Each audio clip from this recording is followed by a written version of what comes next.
Hi, everyone, and thank you for joining us today. My name is Ellen Kahn. I'm the Senior Director of Programs and Partnerships at the HRC Foundation, and my pronouns are she, her.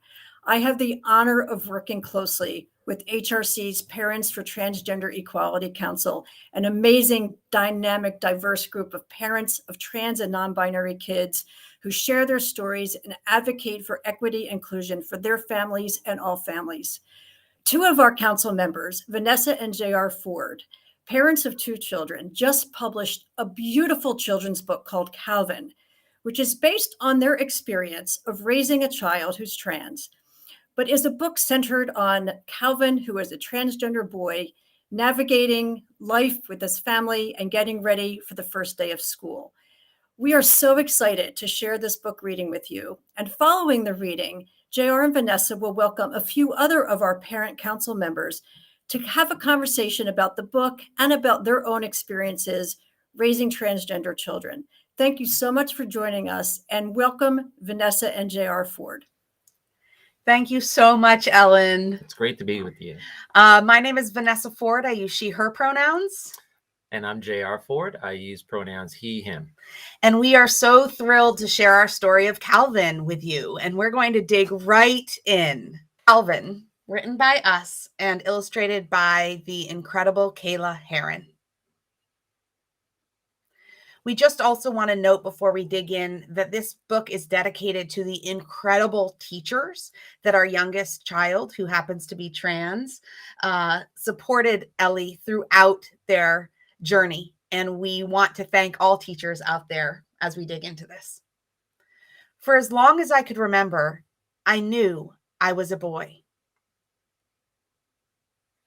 I'd draw myself with short hair and a shirt like Papa's.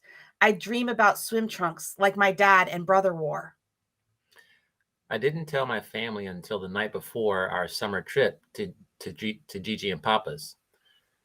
I was scared they wouldn't believe me, but I knew it was time to be me. Whenever I have to do something scary, my dad always says, take deep breaths and count down from 5. Breathe in, breathe out. 5, 4, 3, 2, 1. I'm not a girl, I told my family. I'm a boy in my heart and in my brain. We love you if you are a girl, boy, neither, or both. We love you, whoever you are, my dad said. Later, Dad told me the word for how I felt was transgender. Being transgender means other people think you are one gender, but inside, you know you are a different one. I wondered how Gigi and Papa would react. As we got closer, I squeezed my stuffed lion to my chest. I had already told my family who I was. Now I needed to tell them my name. The same name as your favorite stuffed lion? Dad asked. It's why I named him that. It's always been my name to me. When we got to Gigi and Papa's, Dad told them my new name. He introduced me. Our summer trip turned out to be the best ever. At the comic convention, Papa bought me my favorite costume. My favorite superhero signed my name. My favorite superhero signed my poster using my real name. At Waterworld, Gigi bought me and my brother matching swim trunks. Even the water slides felt better in them. In line for popcorn, I made a new friend. I felt proud to tell him my name. We spent the whole day together. On the last day of vacation at the big outlet stores near Gigi and Papa's, I picked out new clothes. That night, I gave my family a fashion show. You look so handsome, Gigi told me. School was starting soon, and I knew there was only one more thing I needed to feel like me. When I looked in the mirror, I finally saw me.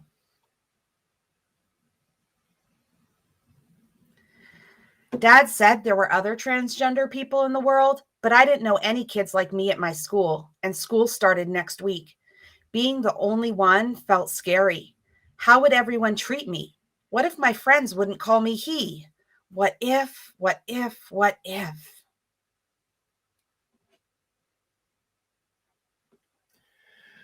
The first day of school, I dragged my feet to the door. Breathe in, breathe out. 5, 4, 3, 2, 1.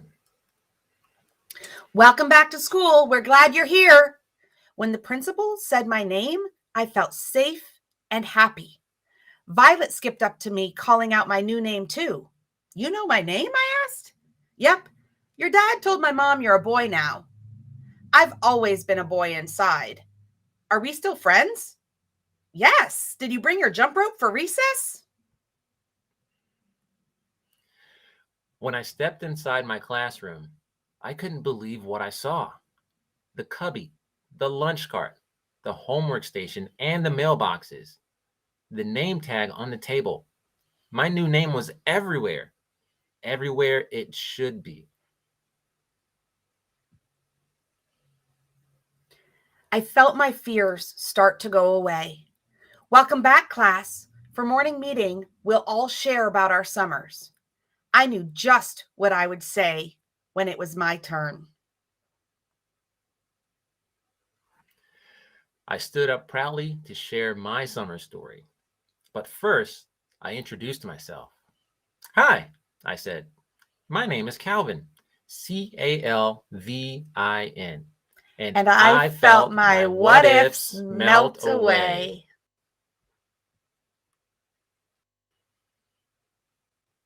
The end. And they're all playing at recess.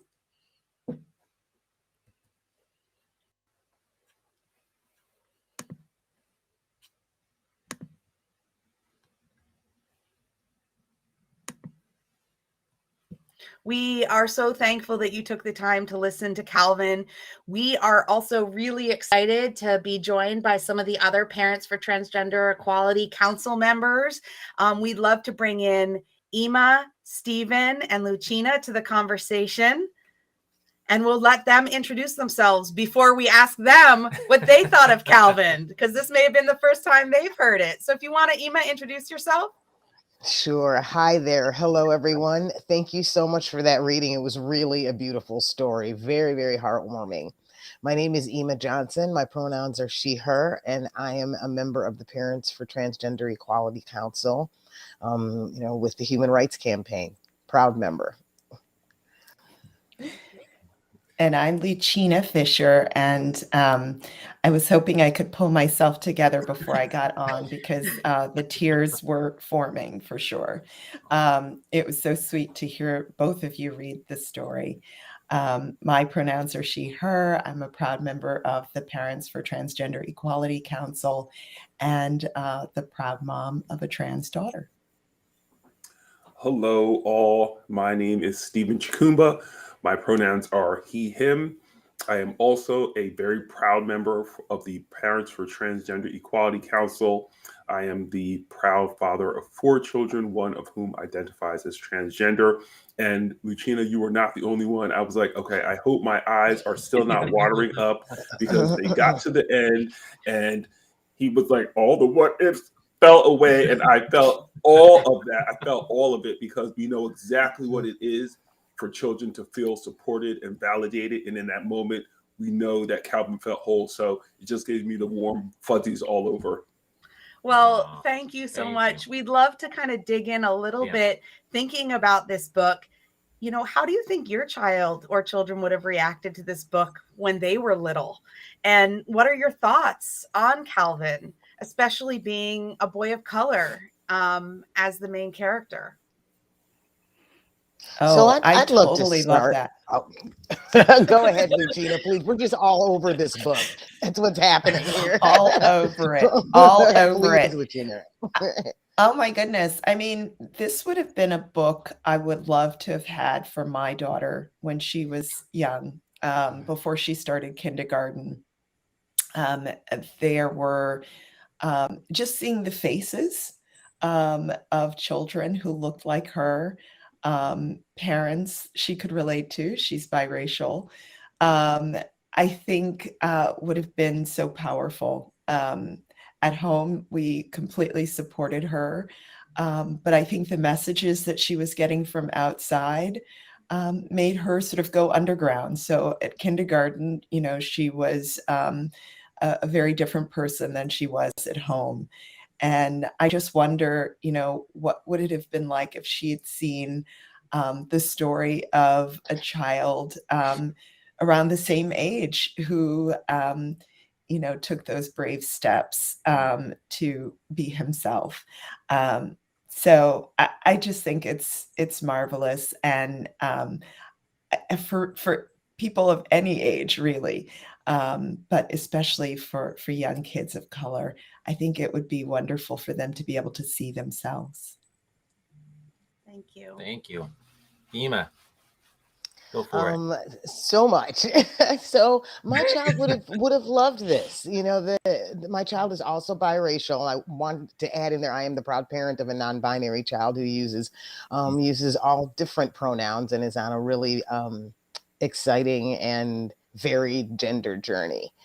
But the first phase of their journey, they identified primarily as male. And this story is very much their story. I'm happy to say that the family, my mother was very accepting. All of our extended family was accepting. There was support in the school community.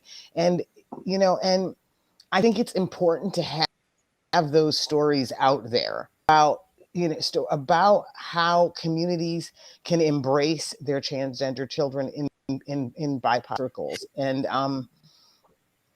there just aren't enough.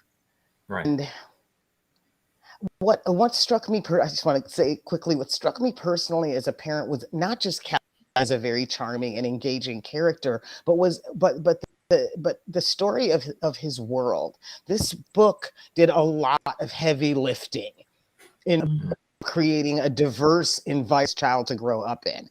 It's a vision. It's not just a story. It's a vision I would like to see our future unfold. I love the African American educator in the background there on the chalkboard, and all of these beautiful subtle touches, and of course the artistry was lovely too. Great. Thank you, Stephen. Yeah, I'm definitely going to kind of echo what Lucina and Ema both said.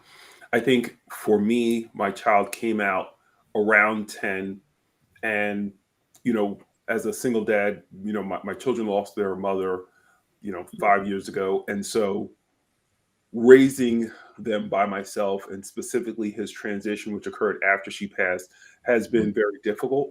And there weren't books like this. There was no easy to pick up at Barnes and Noble or have Amazon send you the book, which would have made this so much easier, not only for me and my son, but also for parents and educators. It is a tool that I think is very useful because it does speak to all the different layers that need to be in place to support trans kids. And just having kind of a very easily accessible, easily relatable book to speak to the myriad of issues that people deal with, the familial issues, like the internal family, like your nuclear family first, and then your extended family, the fact that they had to think about going to see the grandparents and that apprehension that the child had, and the support that he had, the tools that he had to think about, okay, whenever you're feeling stressed, breathe in, breathe out, count down from 5. Like, that's great because it is coping mechanisms. You're teaching your children coping skills in all situations. And the fact that he had that to go back to, and the fact that the family was supportive, the extended family was supportive, the school was supportive, like all the little details, like Ema said, the cubby, the books, the placeholders, like all the things had his name. The fact that the school, the teacher, the principal addressed him by his name, the students knew his name, like all of that stuff is the kind of stuff that we wish we had a chance to do over. Go back and make sure we put all those pieces in place, because you don't think about that. You're thinking about protecting your child immediately and not the myriad of other things you have to think about to make sure that that child has the most positive experience when they come in as possible. So I just like the fact that like Ema said, that it's a beautiful story. It's beautifully told. It's beautifully illustrated. It reinforces all the positive things that we as trans parents want for our children in a way that's really accessible and relatable. That's great, Stephen. Thank you so much. And I just wanted to kind of pull a little bit on that about, we're all people of color in this country. And I wanted to just pull a little bit on some of the intentionality that we have in the book, because we wanted to represent a diverse community and a realistic community. So speaking as people of color, how did that resonate with you, Stephen, and Lucina and Yima, about we wanted to make sure that the community around Stephen, or I'm sorry, around Calvin, around Stephen, absolutely support me. Stephen, this is support for you.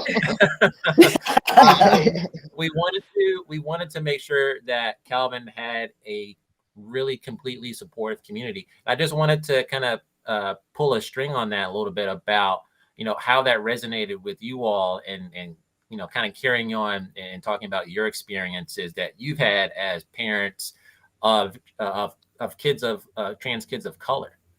Mm-hmm. Absolutely.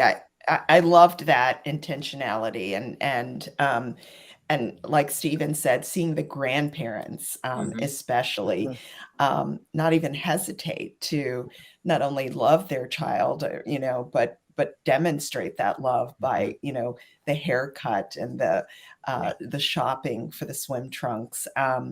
That was beautiful. And honestly, that was, my experience as well. My family consists of a very large extended family of cousins, aunts, uncles, my two dear sisters, who are terrific aunties.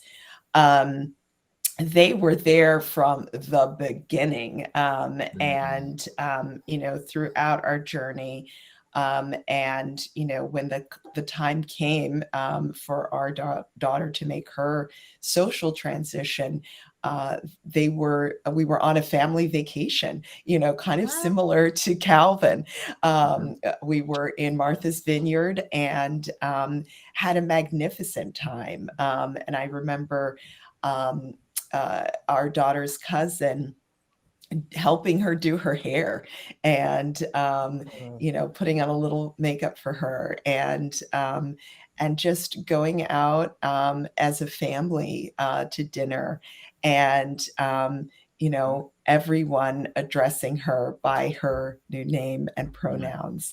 That was a really positive first experience that took her through the summer, and before she had to make that big step back into school, right, as her new identity.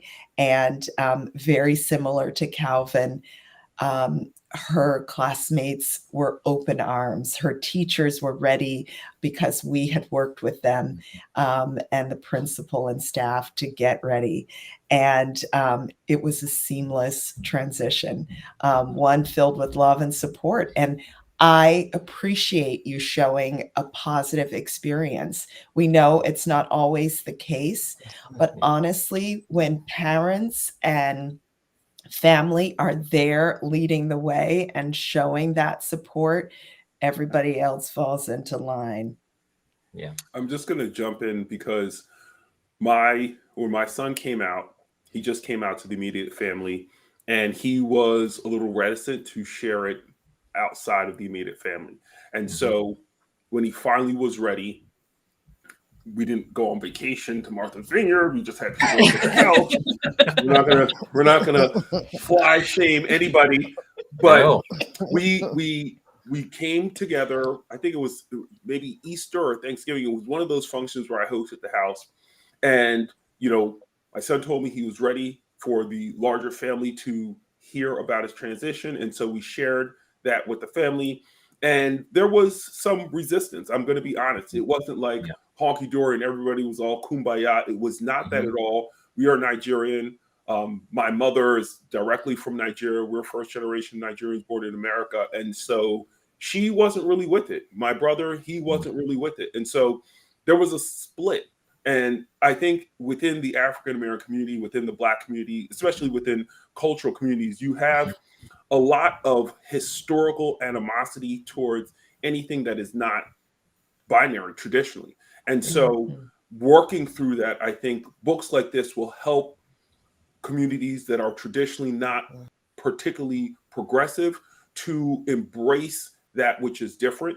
And I want to be, very hopeful because of books like Calvin about how we can kind of change the narrative around conversations with families about these types of issues. And I think this book is a wonderful, easy first step. And I think it will help to normalize these conversations for families who don't really know how to talk about their children coming out, or how to talk to their community about the fact that their child has transitioned, or how to talk to school administrators or different people that their children are going to have to deal with about how to interact with them and how to validate them when you first encounter them. Like, that's what I loved about this story is like the parents put a lot of effort and intentionality behind ensuring that everybody who interacted with Calvin after he transitioned understood the importance of their role in interacting with him and naming him properly when they interact with him. And that, to me, that's really what gave me the warm fuzzies and the little verklempt, because it was like, wow, they really were thinking about how to make sure that Calvin felt welcome and seen. And I think that's really what's important, regardless of, what ethnicity or cultural background you come from. It's important that you take the effort to validate those children so that they feel seen. Absolutely. Great. Yes, I also, as I'd mentioned before, I also loved that his environment was accepting. And my family is from Sierra Leone in West Africa. And that was a source of concern for me, that this would be, that my kids' transition would be viewed as some pernicious influence from American culture. And that, that this was some that wouldn't have happened in Sierra Leone. And I was really pleased to that was not the response, that ultimately there was one of acceptance. And and I think we can't reiterate enough how important it is to have these counterbalancing stories out there about Blackness, about the Black experience, and about being trans, and they're supportive, and the fact that there are supportive community members. I feel like part of what is so precious about this book is that it really combats this problem of adultification of Black children, this phenomenon where Black children are perceived as less innocent, as much older, as having negative intentions, that behaviors that are punished harshly when African children display them are not acknowledged or punished at all when white children display them.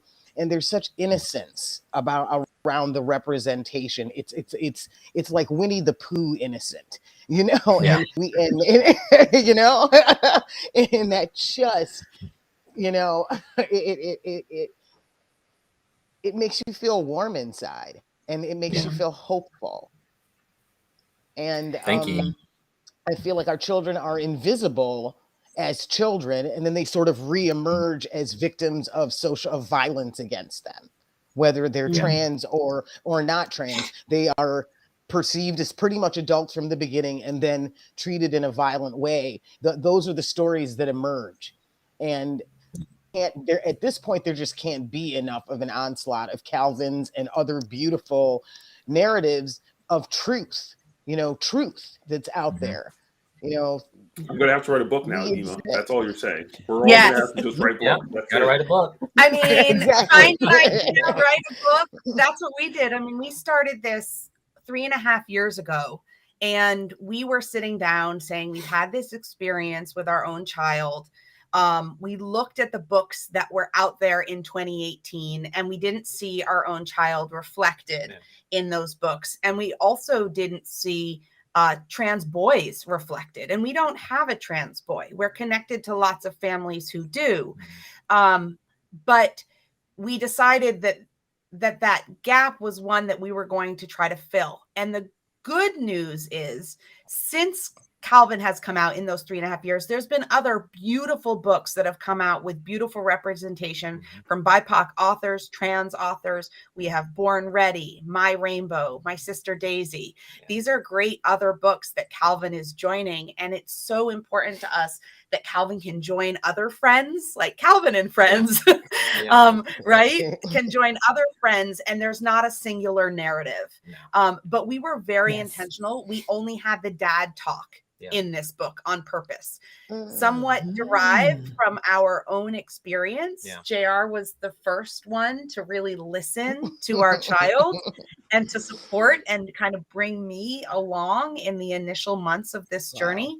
And we wanted to show the power of a dad and the power of an amazing Black dad. Yeah, that was truly because you are so amazing. Thank you.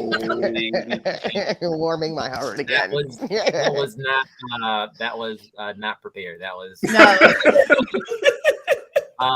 but as Vanessa highlighted, it was intentional. I think just listening to your experiences as parents and understanding that, we all as parents of trans kids all have our own unique experiences, the roller coaster of emotions and just kind of the constant evolution of the world that we all live in.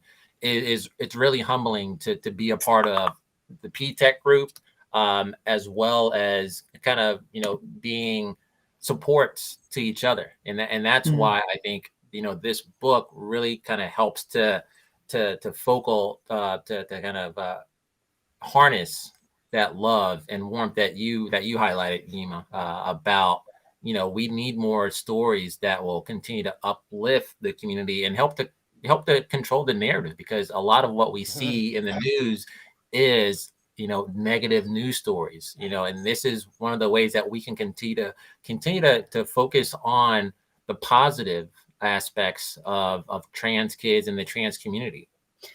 So we have one more question. We are in Trans Awareness Week, which is a time for us to elevate stories and ensure that the world can get to know our beautiful families. What does this week mean to each of you? And what is your hope for the community this week as they learn about trans identities and trans youth? Wow. I'll take a stab at that. I look forward to this week every year because you see the visibility growing of the community, and the strength and the allyship. We know that surveys show that a majority of Americans support transgender people. So that, first of all, needs to be the headline. But we know that there are a lot of other headlines that are trying to drown out that simple fact. And so I think this week we should take the time to celebrate Calvin's, our children, other trans people who have found the strength and courage to be themselves out and proud within their families, their communities, their workplaces, wherever they're sharing who they are. And that's really important. We know that this week does end with Trans Day of Remembrance. And so we do have to remember we're still in the fight for trans lives, literally. This is already proving to be a really dismal year in terms of the violence. And so we do need more stories that show the humanity of our children, and the people who love and support them and are going to fight for them. Thank you. The Trans Day of Awareness, Trans Awareness Week rather, is, to me, it is a real an uplifting offset to TDOR, to the Transgender Day of Remembrance. And the Trans Awareness Week is everything to me, in the sense that if there's enough, if we do our work well, then we won't have, we won't be memorializing TDOR. You know, so this week is what drives down the numbers for TDOR. So it's just so important that we're out here elevating positive stories and celebrating the humanity of the trans community, and letting the world know that we're committed to this group, that they are not an out group, they're us. They're Right. You know, they're all of us. They're part of the beautiful rainbow of what it means to be human. Yeah, I think that's the biggest takeaway for me for this week, is that we're just people, you know, like we label them because we have to, not because we want to. You know, what we want for our children, what we want for trans people is to just live regular, uneventful, ordinary lives that do not have a call out, don't have a call out day because of the number of them that have been killed or brutalized or victimized or marginalized. Like, we want to get to a point where everybody is just able to be without regard to their labels. And so for me, it's an opportunity to reinforce that trans people are beautiful, amazing, contributing members of our society that should not be vilified or brutalized or condemned or discriminated against. And there's so much value that they bring to all of our lives, and that should be celebrated. So for me, it's just, how do we elevate the humanity of trans people, and how do we help people see the humanity of them without it being an issue? Because for so many years, trans people have been here, you know, among us, and we haven't felt scared to go to the bathroom. We haven't felt like our children can't compete in sports without some sort of unfair advantage. We haven't felt like they shouldn't be in our houses and in our schools and at our jobs. And for so many years, they were among us. Not to say that they didn't have challenges, but for so many years, a lot of the things we're fighting for weren't an issue. And I want us to get to a place where it's not an issue any longer. Mm-hmm. Oh, thank you so much. We love all of you. We're so lucky to be part of this council with you, with HRC. Thank you, everybody, for listening. We're going to bring Ellen back in to close us out. And we're just so thankful. Thank you so much. I'll echo that. I'm so grateful for the conversation. I continually learn from all of you. I appreciate it was just a gorgeous conversation, and all from a gorgeous story and a beautiful book, and just excited to have this new offering for parents and schools, and you know, just another story that adds to the narrative of family support and love, and how important that is. So thank you for bringing your third child, Calvin, into the world. And thank you, Ima, Lucina, Stephen, JR, Vanessa. Please share with folks about the book. And you can find a lot of resources on HRC's webpage if you're a parent or caregiver to a trans or non-binary child. If you're an educator looking for books, we have a lesson plan that accompanies Calvin. And we also have other books similar to Calvin that can be useful, and a way to just find other resources. As Stephen and other parents have noted, it's not always a simple journey, and we want to be there to support all of you, and hope that the conversation today does some of that. So thanks again, and be well, everybody. Thank you. Bye-bye. Thank you. Take care. Bye. Bye, y'all.